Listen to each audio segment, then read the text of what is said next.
Still remember the exact moment everything changed, and it wasn't loud or dramatic at first. It was quiet, almost invisible, like a crack forming in glass before it shatters completely.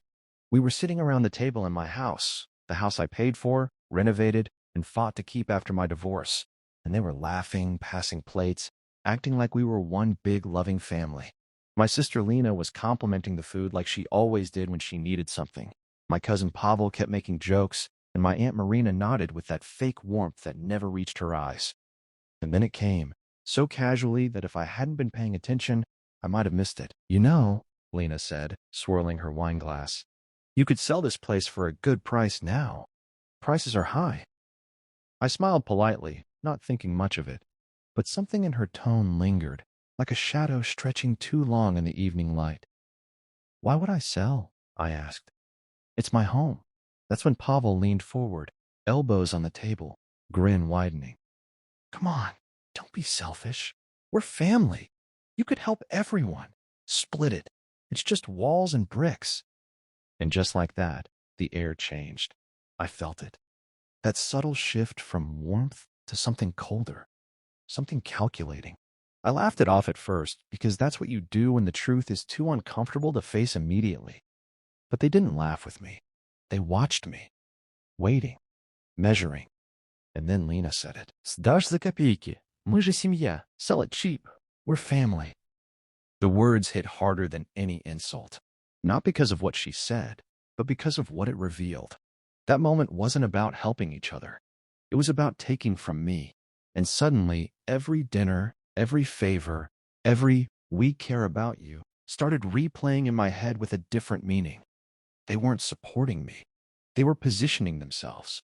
I excused myself from the table, pretending I needed air, but really, I needed space to think. I stood in the hallway, staring at the walls I painted myself, remembering the nights I stayed up working extra shifts just to afford new flooring, the weekends I spent fixing things alone because no one else showed up when I needed help. And now they wanted it. Cheap. Not because they needed it, because they thought they could pressure me into it. I went back to the table smiling. That's the thing about me. They always underestimated my smile. They thought it meant I agreed. It didn't. It meant I was planning. "You're right," I said calmly, sitting down again. "Maybe I should consider selling." Their faces lit up instantly. Too quickly. Too eagerly. That's when I knew for sure. This wasn't love. This was greed dressed as family. "But if I sell," I continued, "we'll need to do it properly. Fair process. Legal agreements. Everyone transparent." They nodded, pretending to agree, but I saw the flicker of annoyance. They didn't want fairness. They wanted control. That night, after they left, I didn't cry. I didn't panic. I did something much more dangerous. I made a plan. Over the next few weeks, I played along perfectly. I invited them over more often. I asked for their opinions. I let them believe I was considering their offer. Meanwhile, I contacted a lawyer, then another, then a financial advisor. I didn't tell anyone, not even my closest friend, because I needed this to be clean, precise, final. The more I smiled, the more they relaxed.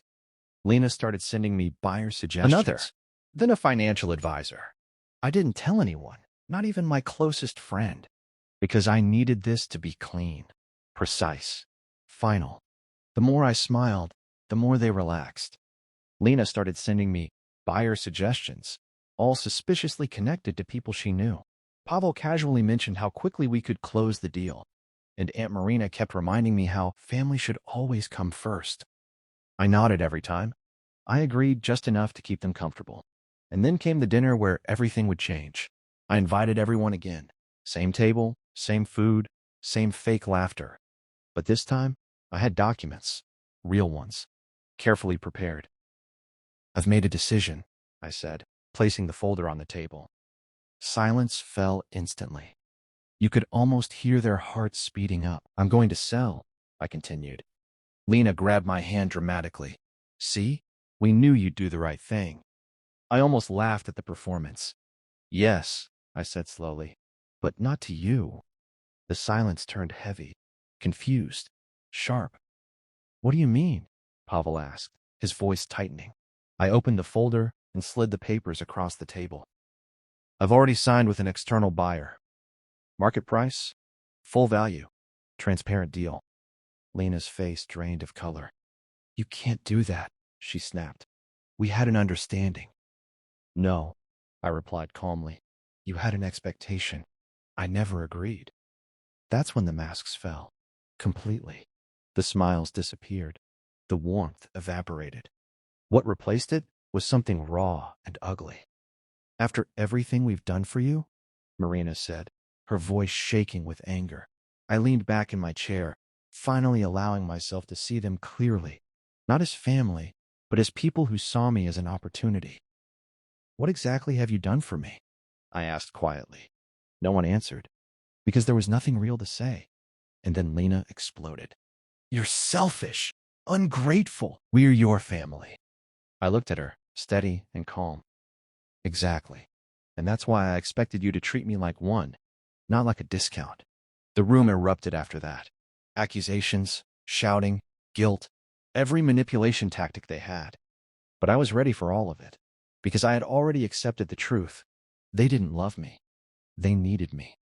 And the moment I stopped being useful, they turned against me.